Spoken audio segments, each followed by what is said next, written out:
नमस्कार प्यारे बच्चों, मैं आचार्य अभिषेक आपका प्रबल एकेडमी पर हार्दिक स्वागत और अभिनंदन करता हूं। प्यारे बच्चों, मैं आपके समक्ष साइंस और टेक विषय को लेकर उपस्थित हुआ हूं। आज हम देखेंगे बच्चों कि साइंस में जो क्वेश्चन बनते हैं बहुत ही इजी होते हैं, बस हम ध्यान से पढ़ते नहीं हैं या रटने का प्रयास करते हैं, जिसके कारण हमारे प्रश्न गलत हो जाते हैं। अभी रिसेंट एग्जाम हुआ है बीओ का, जिसमें ढेर सारे प्रश्न, करीब 20 से 25 प्रश्न आपके साइंस से पूछे गए हैं प्यारे बच्चों, जो बहुत ही आसान थे। अगर उन्हें हम बहुत ध्यान से पढ़ते, थोड़ा सा भी ध्यान दे देते, तो वो सारे प्रश्न क्या हो जाते, बहुत ही चुटकियों में सरल हो जाते, सॉल्व हो जाते हमारे लिए। तो साइंस टेक विषय में अब जैसे आईएएस पीसीएस में भी लेते हैं तो इसमें 200 नंबर करीब मेंस का आता है, और पीटी में भी 20 से 25 प्रश्न हमेशा आते हैं। तो ये बहुत ही महत्वपूर्ण विषय और बहुत ही आसान है। अगर एक बार हम इसको समझ लें तो हमारे लिए बहुत ही आसान हो जाता है। तो इस विषय को पढ़ने के लिए हम देखेंगे साइंस के कितने भाग होते हैं और टेक्नोलॉजी के पोर्शन को देखेंगे, दोनों में डिफरेंस क्या होता है ये देखेंगे। आइए देखते हैं अपने विषय को लेके, साइंस एंड टेक।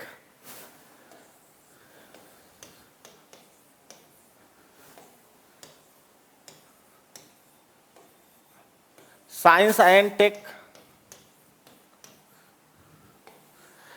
तो साइंस के बारे में आप लोग बचपन से पढ़ते चले आ रहे हैं, विज्ञान के बारे में आप लोग बचपन से ही पढ़ते चले आ रहे हैं कि विज्ञान क्या है। अगर आपसे पूछा जाए तो आप बताएंगे विज्ञान क्या है। तो विज्ञान के बारे में आप हमेशा जानते हैं, अगर पूछा जाए परिभाषा जो बचपन से है, सुव्यवस्थित सुसंगठित क्रमबद्ध ज्ञान को ही विज्ञान कहते हैं। तो क्या यही विज्ञान है? सुसंगठित सुव्यवस्थित ज्ञान ही विज्ञान है। इस तरीके से अध्ययन तो हम इतिहास का भी करते हैं, हिस्ट्री का भी करते हैं, फिर ज्योग्राफी का भी करते हैं, भूगोल का भी हम ये करते हैं। पॉलिटिकल साइंस है, राजनीति विज्ञान है, सारे विज्ञान सबको हम विज्ञान कहते हैं। तो इसमें साइंस में और इनमें डिफरेंस क्या है?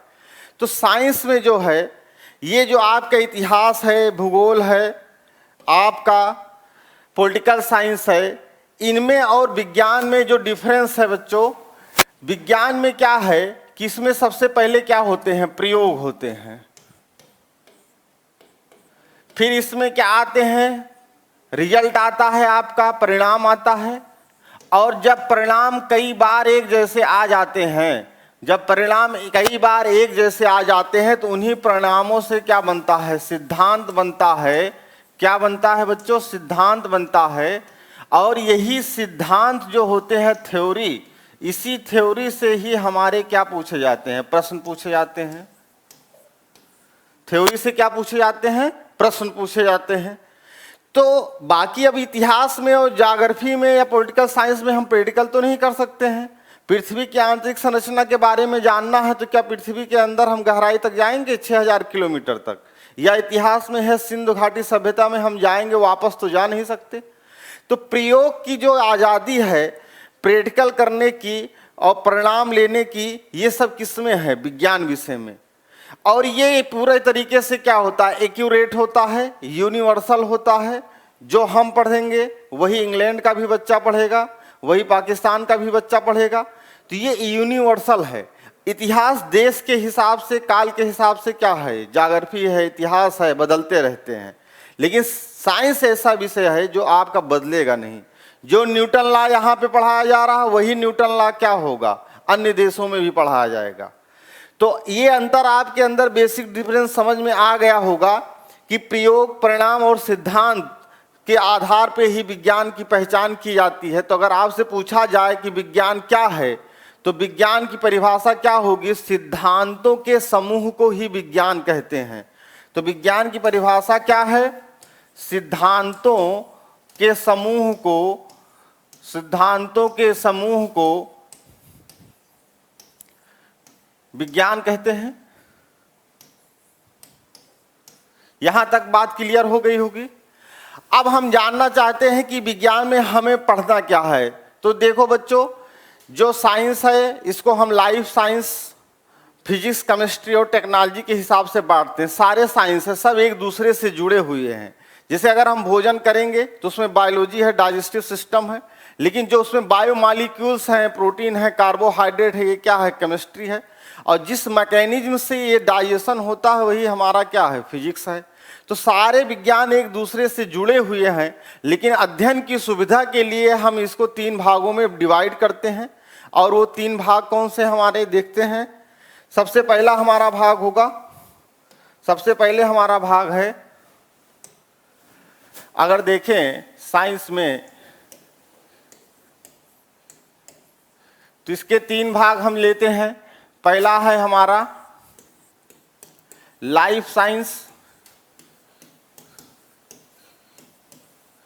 दूसरा है हमारा फिजिक्स, और तीसरा है हमारा केमिस्ट्री। और इसके बाद हम टेक्नोलॉजी को अलग से देखेंगे। इसके बाद हम टेक्नोलॉजी को अलग से देखेंगे बच्चों।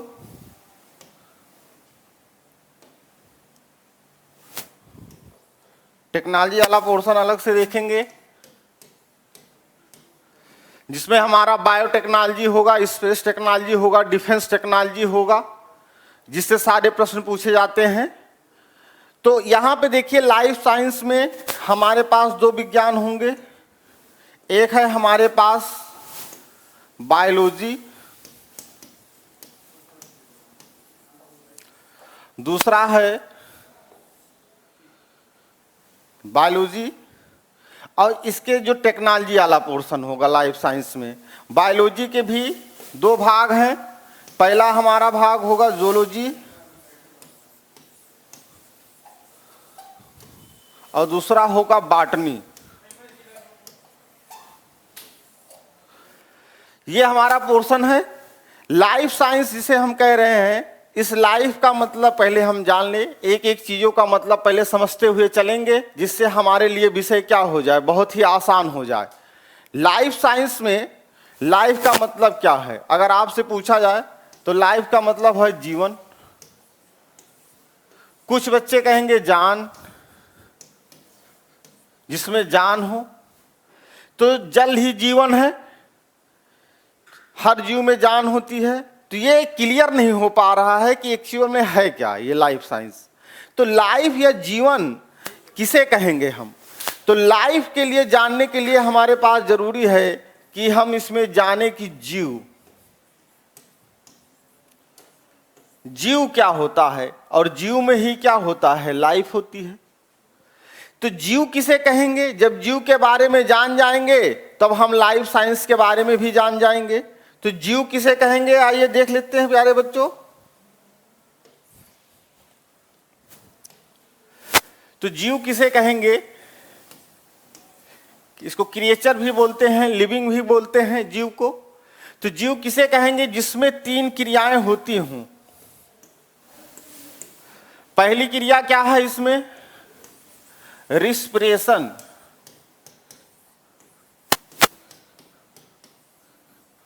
श्वसन। दूसरी क्रिया है जो होती है इसमें रिप्रोडक्शन।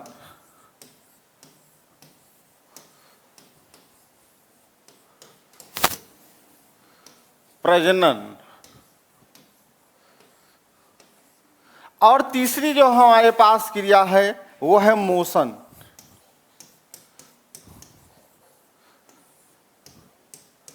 गति, और इसमें बोलते हैं लोकोमोशन भी, गमन। इसके अतिरिक्त भी अगर हम चाहें तो लेते हैं, जैसे वृद्धि है, डेवलपमेंट है, साइज का बढ़ना है, लेकिन वो उतने महत्वपूर्ण नहीं है। कुछ निर्जीव चीजों में भी साइज बढ़ती है, वृद्धि होती है, डेवलपमेंट होता है बच्चों। लेकिन अगर ये 3 क्रियाएं हो रही हैं, रिस्पिरेशन, रिप्रोडक्शन, मोशन या गति, तो अगर ये तीनों क्रियाएं होंगी तभी हम उसको जीव कहेंगे। और एक जीव के अंदर जो ये क्रियाएं होती रहती हैं जब तक उसका जीवन रहता है, उसी को हम लाइफ बोलते हैं। जैसे अब हमारी लाइफ में क्या है, हम भी तो जीव हैं बायोलॉजी की भाषा में।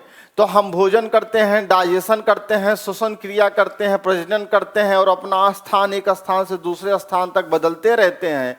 इसलिए हम क्या कहलाते हैं, जीव है, और यही हमारी क्या है, लाइफ है। इसी आधार पे हमारा बनाया गया है लाइफ साइंस। तो ये 3 क्रियाएं होती हैं, श्वसन है, रिप्रोडक्शन है, मोशन है। तो इस आधार पर हम किसी भी जीव को लिविंग या नॉन लिविंग कहते हैं। अगर इनमें से कोई भी एक क्रिया नहीं हो रही है तो उसे हम किस में रख देंगे, नॉन लिविंग में रख देंगे। मतलब वो क्या हो जाएगा, निर्जीव हो जाएगा। अगर ये तीनों क्रियाएं हो रही हैं तो उसे हम क्या कहेंगे, सजीव कहेंगे। आइए देखते हैं रिस्पिरेशन के लिए क्या है, क्या सुविधा है हमारे लिए। तो अगर किसी जीव को देखना है, सबसे पहले हम ह्यूमन को ही ले लेते हैं। अगर हम अपने बारे में देखें, मनुष्य के बारे में देखें, ह्यूमन के बारे में ही देखें, तो हमारे पास रिस्पिरेशन के लिए क्या दिया गया है। तो हमारे पास एक आर्गन्स है जिसका नाम है लंग्स, जिसका नाम है लंग्स है।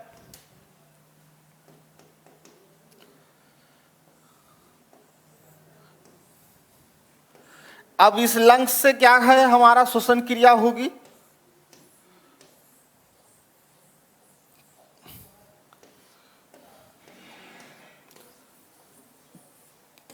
ये एक चित्र है। विज्ञान में चित्रों का बहुत ही महत्वपूर्ण योगदान है, जिसके माध्यम से हम चीजों को आसानी से समझ सकते हैं।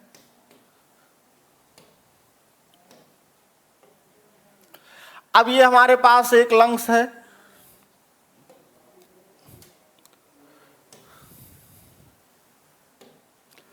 लंग्स में यहां पे हम ले लेते हैं, सबसे पहले नसल कैविटी है। तो यहां पे बच्चों ये आपको दिखाने की कोशिश की जा रही है कि जीव किसे कहेंगे, तो जिसमें 3 क्रियाएं होती हैं, रिस्पिरेशन, रिप्रोडक्शन और मोशन। तो यहां पे रिस्पिरेशन के लिए लेते हैं तो सबसे पहले हमारे पास क्या है, नसल कैविटी है, नसिका छिद्र है, जिससे हम सांस लेते हैं और सांस को छोड़ते हैं, श्वसन क्रिया करते हैं। तो वायर एयर जो होती है, एयर में क्या क्या पाया जाता है बच्चों। तो एयर में आप जानते हैं 78% तो नाइट्रोजन होती है आपकी, लगभग 20.2% आपका ऑक्सीजन होती है, शेष में अन्य गैसें होती हैं। तो जब हम सांस लेते हैं तो सांस लेते समय केवल कौन सी गैस अंदर जाएगी, तो केवल ऑक्सीजन गैस ही अंदर जाती है। और ऑक्सीजन गैस जब जाएगी तो नसल कैविटी से होते हुए जाती है।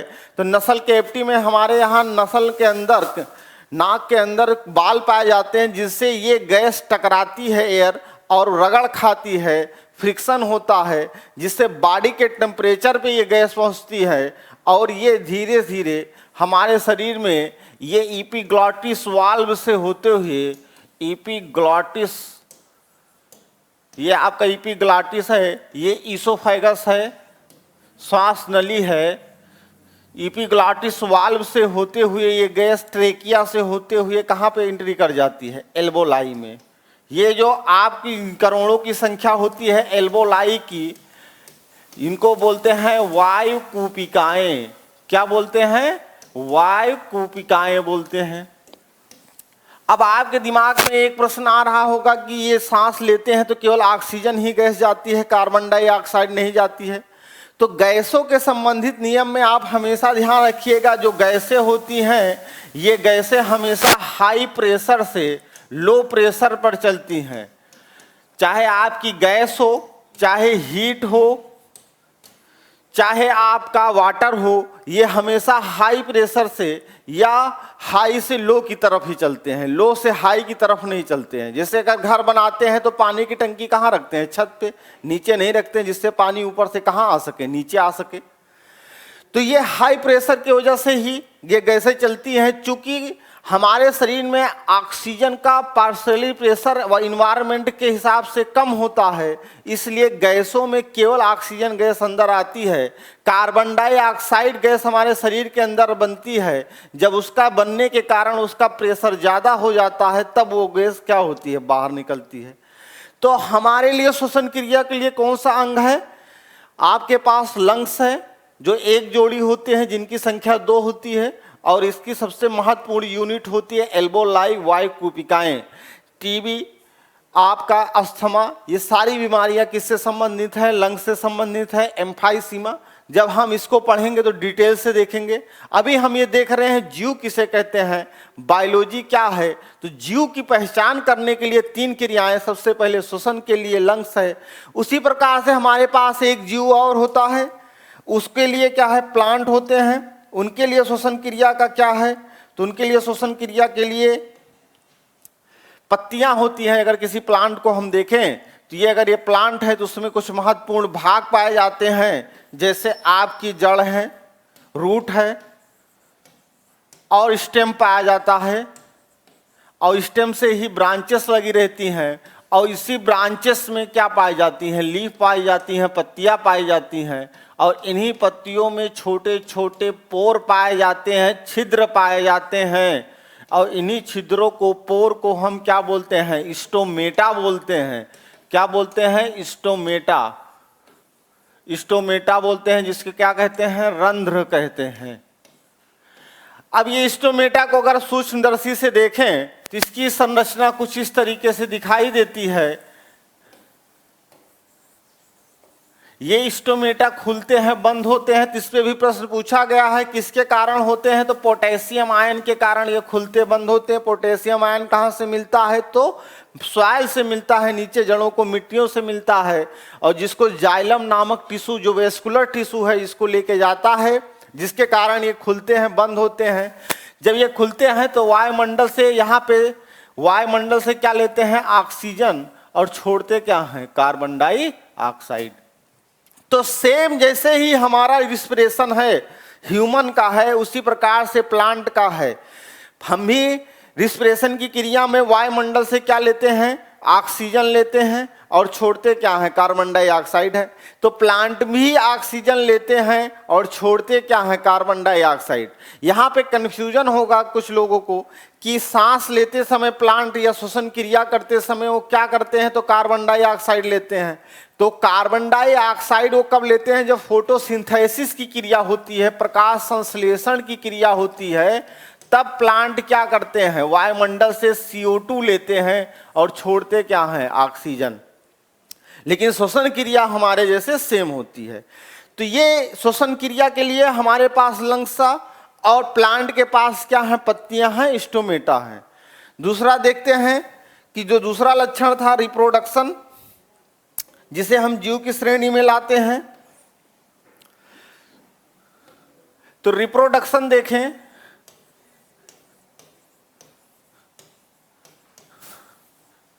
प्रजनन। तो प्रजनन पहले हम ह्यूमन के ही केस में लेते हैं, तो मेल और फीमेल। मेल में क्या पाया जाता है बच्चों, स्पर्म पाए जाते हैं,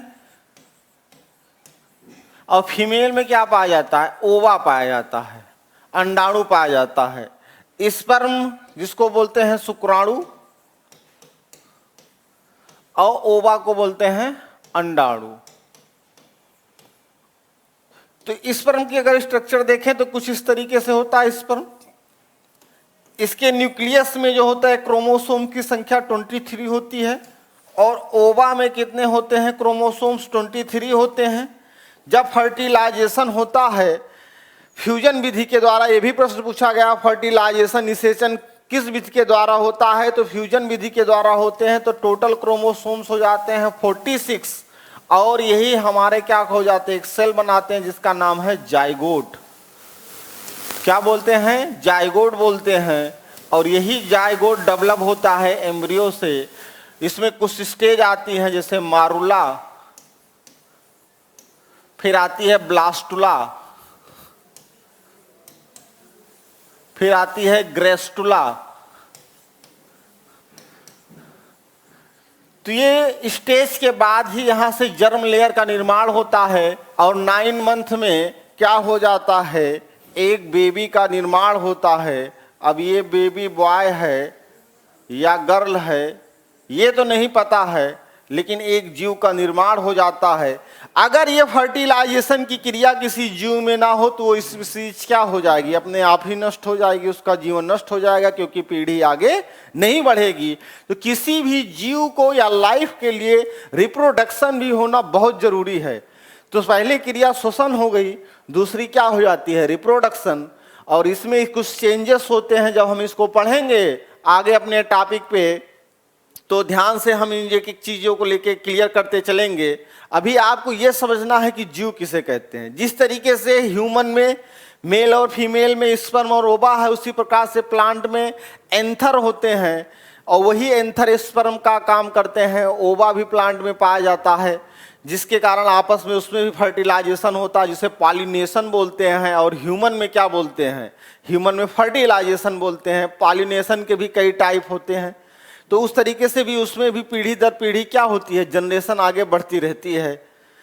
अब अगला हम देखते हैं, जो तीसरा इसका महत्वपूर्ण टॉपिक है वो है आपका मोशन। तो मोशन देखते हैं। तो मोशन में किसी भी जीव के लिए मोशन का होना भी बहुत जरूरी है और लोकोमोशन का भी होना बहुत जरूरी है। अगर ये नहीं हो रहा है तो हम उसे किस में कह देंगे, उसे कह देंगे नॉन लिविंग। जैसे एक व्यक्ति है, ये व्यक्ति है, मान लेते हैं इसका नाम मुन्ना है।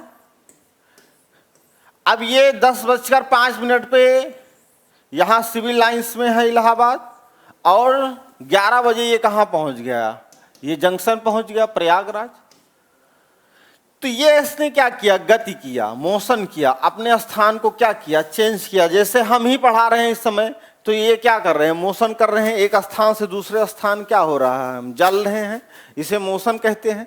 मतलब at that time at that place अपने स्थान को चेंज करना ही क्या है, मोशन है। जब किसी भी जीव में मोशन होता है तो उसमें अपने आप स्पीड आ जाएगी। अगर वो तेज चलता है तो उसकी स्पीड ज़्यादा होगी, अगर वो स्लो चलता है तो उसकी स्पीड कम होगी। तो दूरी जब हम तय करते हैं तो उसके अंदर क्या है, मोशन ही है। अब सवाल उठता है लोकोमोशन किसके अंदर होता है, तो लोकोमोशन प्लांट के अंदर होता है। अगर हम प्लांट को देखें, एक प्लांट ले लेते हैं, लेकिन ये प्लांट तो अपना स्थान नहीं बदलते हैं, तो एक ही जगह पे स्थिर रहते हैं। लेकिन ये हवाओं के माध्यम से, आंधी तूफान के माध्यम से इनके पत्ते एक ही स्थान पे खड़े होकर हिलते डुलते रहते हैं। ऐसे ही गति को क्या बोलते हैं, लोकोमोशन। जब हम अपने जीव के बारे में पढ़ेंगे, अमीबा, पैरामीशियम, ये सारे जीव भी क्या करते हैं, लोकोमोशन करते हैं। तो ये 3 चीजें हैं जो किसी भी जीव के लिए जरूरी है। अगर इसमें से कोई भी क्रिया नहीं हो रही तो उसे निर्जीव कर रहे हैं। और ये जब क्रियाएं हो रही हैं, इसी को हम क्या बोलते हैं, लाइफ साइंस बोलते हैं। तो लाइफ जो है, जीवन जो है, वो जीव के अंदर ही है, उसकी पूरी लाइफ है। और उस हिसाब से अब हमारे पास 2 जीव हो गए हैं, एक हो गया है एनिमल और दूसरा हो गया है प्लांट। एक एनिमल हो गया है और दूसरा हो गया है प्लांट। एनिमल, दूसरा है प्लांट।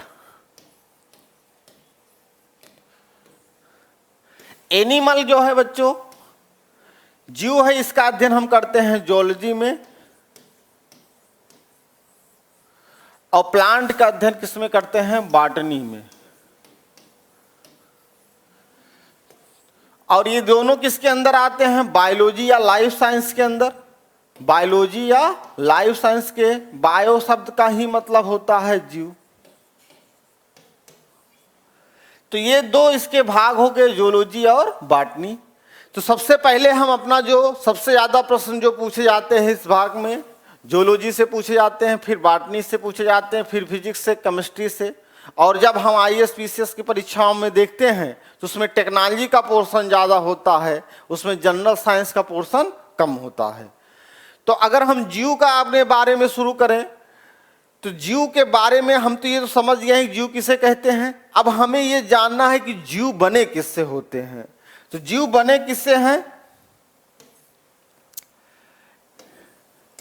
अगर पूछा जाए एनिमल किससे बने हुए हैं, सबसे महत्वपूर्ण इकाई क्या है इस जीव के संगठन की, तो अगर ये पूछा जाए ये बिल्डिंग किस चीज से बनी है, ये भवन किस चीज से बना हुआ है, तो ये इसकी सबसे छोटी इकाई क्या है, तो आप क्या बोलेंगे, ब्रिक्स, ईंट।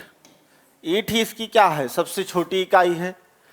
उसी प्रकार से किसी भी जीव की सबसे छोटी इकाई होती है सेल।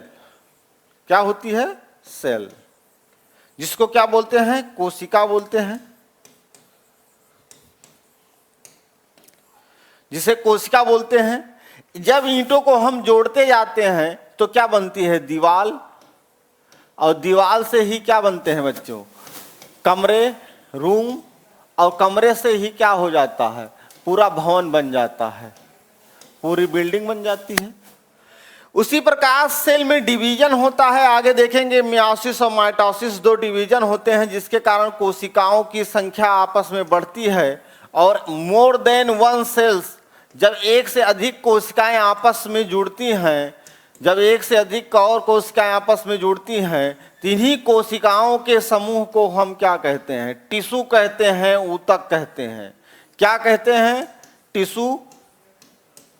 और यही ऊतक आगे चल के क्या बनाते हैं, ऑर्गन्स बनाते हैं। ऑर्गन्स में जैसे आंख है, हाथ है,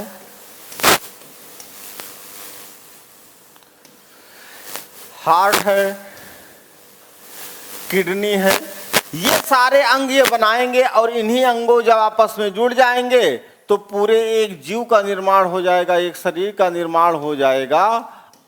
और इस जीव को ही हम क्या कहते हैं, इस जीव के अंदर ही क्या होगी, लाइफ होगी। तो ये बहुत ही आसान है। जिस तरीके से यहाँ एग्जाम्पल दिया गया है एक बिल्डिंग का, कि बिल्डिंग की सबसे छोटी इकाई क्या होती है, ईंट होती है, ईंटों से ही दीवार बनती है, दीवार से ही कमरे बनते हैं, और कमरे से ही क्या बनते हैं, भवन बनते हैं। उसी प्रकार से किसी भी जीव का जो निर्माण होता है उसकी सबसे छोटी इकाई सेल होती है। और पूछा जाए उस सेल का नाम क्या है, तो सेल का नाम है जाइगोट।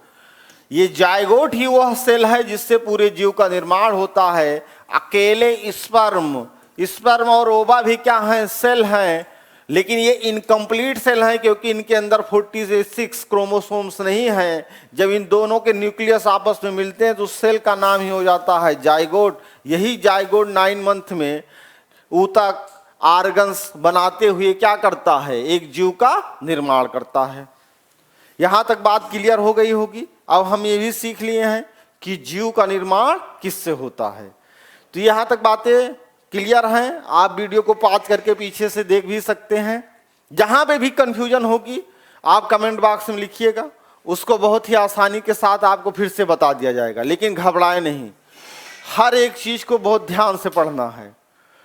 तो ये जीव का निर्माण की सबसे छोटी इकाई हो गई सेल, और ये ऊतक है, और यही आपका क्या है, अंग तंत्र है, और ये ह्यूमन है। अगर शरीर है तो उसमें डिजीज भी होगा, और यही आपका सिलेबस है। आप देखेंगे जो लाइफ साइंस का सिलेबस है उसमें हमें ऑर्गन्स, उनके सिस्टम के बारे में पढ़ना है, जैसे एक्सक्रेटरी सिस्टम है, डाइजेस्टिव सिस्टम है, रिप्रोडक्टिव सिस्टम है, आपका हार्ट एंड सर्कुलेटरी सिस्टम है, स्केलेटन सिस्टम है, नर्वस सिस्टम है। तो सारे सिस्टम अंगों से मिलके बने हैं, और उनसे संबंधित डिजीज जो होता है उसको भी जब हम पढ़ लेते हैं तो हमारा पूरा सिलेबस कवर हो जाता है। अब हम आपके सामने एक टॉपिक लेके आ रहे हैं जिसका नाम है ब्लड एंड सर्कुलेटरी सिस्टम, जो महत्वपूर्ण ही टॉपिक है। अभी रिसेंट एग्जाम में बीओ का ही हुआ था, उससे भी 2-3 प्रश्न पूछे गए थे। तो अब एक एक करके हम अपने टॉपिक को देखेंगे। सबसे पहले देखते हैं ब्लड के बारे में।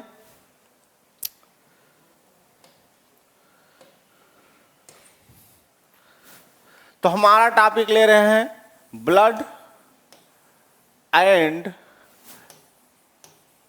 Circulatory system.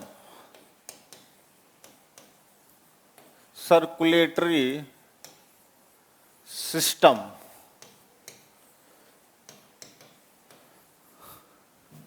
रक्त एवं परिवहन तंत्र, जिसके अंतर्गत हम हार्ट को भी इसी में पढ़ेंगे। क्योंकि हृदय का बहुत महत्वपूर्ण रोल होता है सर्कुलेटरी सिस्टम में, तो रक्त के बारे में हमें पढ़ना है।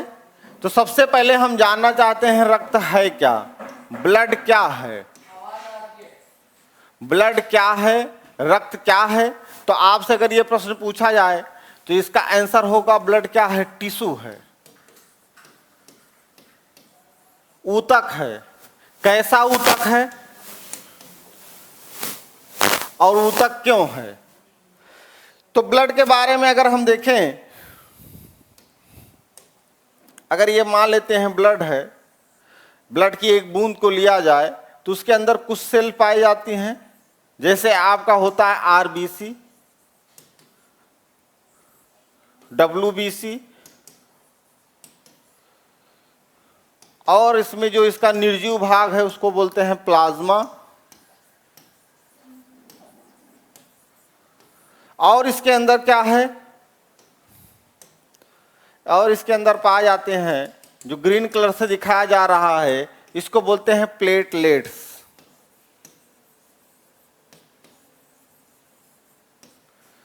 तो ये अगर हम केवल आरबीसी के बारे में पूछें कि आरबीसी क्या है, तो आरबीसी सेल है। कैसी सेल है? तो सिंगल सेल है। आरबीसी क्या है? सेल है, कोशिका है। डब्ल्यूबीसी भी क्या है? सेल है। प्लेटलेट्स आपके क्या हैं? ये भी सेल हैं। तो अगर इन्हें पर्टिकुलर देखा जाएगा तो इन्हें हम सेल कोशिका कहेंगे। अभी बताया गया है कि कोशिकाओं के समूह को ही टिश्यू कहते हैं, ऊतक कहते हैं। तो इसमें जो समूह जुड़ा हुआ है, कई cell, more than one cell के समूह को ही हम क्या कहते हैं? टिश्यू कहते हैं। तो कोशिकाओं के समूह को जो टिश्यू कहा जा रहा है, इसलिए अगर आपसे पूछा जाए रक्त क्या है तो एक प्रकार का ऊतक है। अगर केवल पूछा जाए आरबीसी क्या है तो सेल है, वहां कोशिकाओं का समूह नहीं है। अब ये ब्लड अगर समझ गए हैं कोशिकाओं के समूह होने के कारण हम इसे टिश्यू कह रहे हैं, तो अगला प्रश्न बनता है कि कैसा टिश्यू है ये ब्लड। तो कैसा टिश्यू है, आइए देख लेते हैं। तो ब्लड के बारे में सबसे पहले देखेंगे ये कैसा टिश्यू है। तो ये कनेक्टिव टिश्यू है। कैसा टिश्यू है? कनेक्टिव टिश्यू है।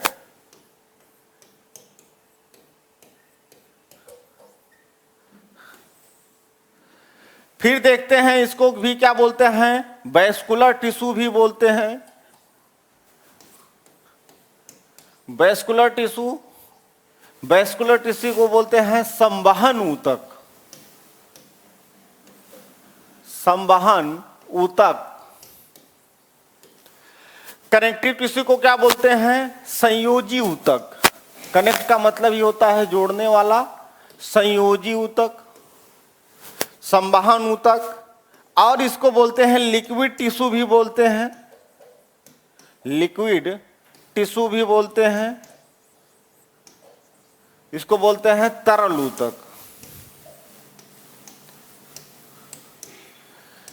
इसका एक और भी भाग कर सकते हैं जिसको बोलते हैं सॉफ्ट टिश्यू। सॉफ्ट टिश्यू क्या है? बहुत ही सरल है।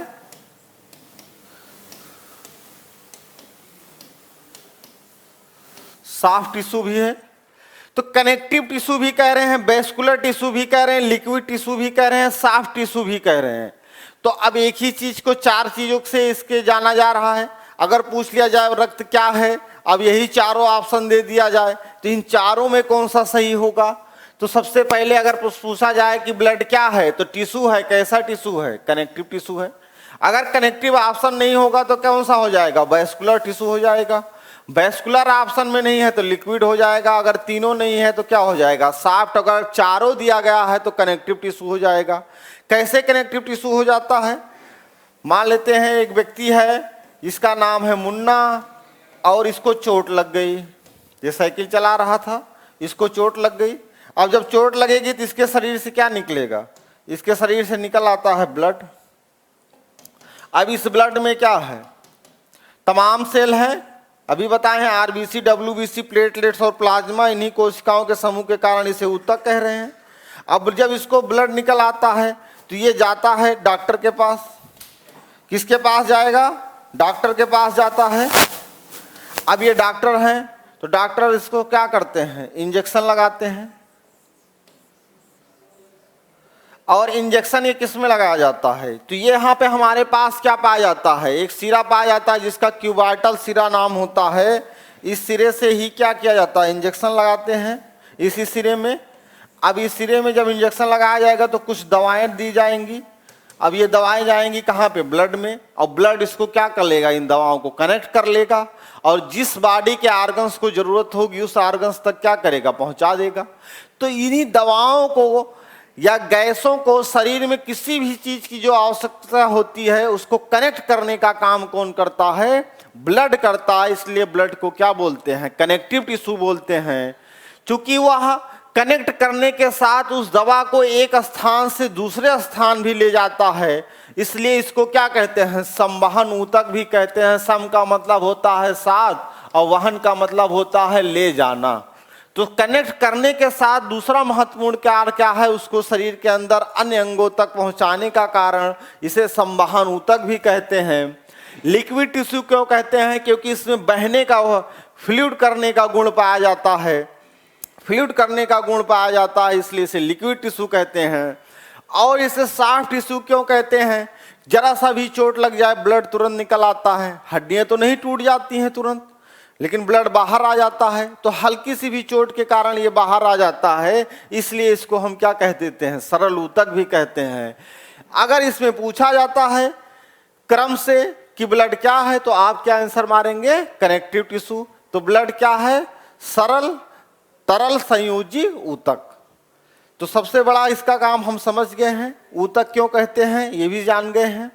अगर ये पूछा जाए कि ब्लड की अवस्था कौन सी है, तो अगर पूछा जाए शरीर में जो ब्लड पाया जाता है ये सॉलिड है या लिक्विड है या गैस है या प्लाज्मा है, तो हमेशा ध्यान रखिएगा बच्चों, ये प्रश्न बना नहीं है, पूछ भी सकता है। तो ब्लड हमेशा प्लाज्मा स्टेज में रहता है, क्योंकि ये द्रव के अंदर ठोस भाग है, इसलिए इसको हम प्लाज्मा कहते हैं। जब हम ब्लड का संगठन पढ़ेंगे तो उसमें आपको बताएंगे कि 55% भाग प्लाज्मा होता है, 45% भाग में अदर ब्लड सेल होती हैं। यही जो 55% भाग आपका प्लाज्मा है, इसी के अंदर आपका सॉलिड भाग रहता है। इसलिए अगर पूछा जाए स्टेज के रूप में कौन सा स्टेज है, तो ये प्लाज्मा स्टेज है। क्या है, टिश्यू है। कैसा टिश्यू है, कनेक्टिव टिश्यू है। तो ये सारी चीजें एक एक करके हम लाइफ साइंस की चीजों को क्लियर कर रहे हैं। अब आगे अगर आपसे पूछा जाए कि ब्लड जो होता है इसका ओरिजिन कहाँ होता है, उत्पत्ति कहाँ होती है और कब होती है, तो ब्लड की अगर पूछा जाए उत्पत्ति के बारे में, तो ब्लड की उत्पत्ति अगर पूछा जाए, ब्लड की उत्पत्ति ओरिजिन जो होती है वो हमेशा ध्यान रखिएगा मीजोडर्म से होती है। मीजोडर्म जर्म लेयर से होती है, मीजोडर्म जर्म लेयर से होती है। ये मीजोडर्म क्या है, तो अभी बताए थे आपको, जब फर्टिलाइजेशन होता है स्पर्म और ओवा के न्यूक्लियस आपस में जब संलयन विधि के द्वारा जुड़ते हैं, जिसको फर्टिलाइजेशन करते हैं, तो क्रोमोसोम्स की संख्या हो जाती है 46। इसी 46 क्रोमोसोम्स वाले सेल को ही बोलते हैं जाइगोट। क्या बोलते हैं, जाइगोट। और इसी जाइगोट के बाद कुछ स्टेज आती है जिसका नाम होता है मारुला, ब्लास्टुला और ग्रेस्टुला। इसमें जो मारुला और ब्लास्टुला स्टेज है ये 7 डेज की होती है फर्टिलाइजेशन से। 8वें दिन से ग्रेस्टुला स्टेज आ जाती है, जिसमें 3 लेयर बनती हैं, जिसका नाम है एक्टोडर्म, एंडोडर्म और मीजोडर्म। यही मीजोडर्म लेयर से ही किसका निर्माण होता है, ब्लड का और हार्ट का। ब्लड का और हार्ट का ये सारे अंग जो बनते हैं ये मीजोडर्म से बनते हैं। इस तरीके से सबसे पहले पूछा जाए शरीर के अंदर क्या बनता है, तो ब्लड बनता है। उस ब्लड में भी क्या बनता है, आरबीसी बनता है। तो ये बच्चों ध्यान देने की जरूरत है। थोड़ा बायोलॉजी की जो टर्मिनोलॉजी होती है थोड़ा कठिन लगती है, जो विषय हम नहीं पढ़ते हैं थोड़ा कठिन लगता है, एक दो बार हम पढ़ेंगे तो यही हमारे लिए आसान हो जाएगा। हम इसी को इन्हीं के भाषा में बोल लेंगे इसको बार बार, क्योंकि प्रश्न भी जो आता है, अब जैसे मीजोडर्म है तो मीजोडर्म में ही लिखा रहता है, तो इसलिए अगर इसकी इंग्लिश थोड़ा अजीब तो है, लेकिन एक बार अगर हम देख लिए तो फिर ये आसान हो जाएगी। इसके बाद का टॉपिक कल देखते हैं। धन्यवाद बच्चों।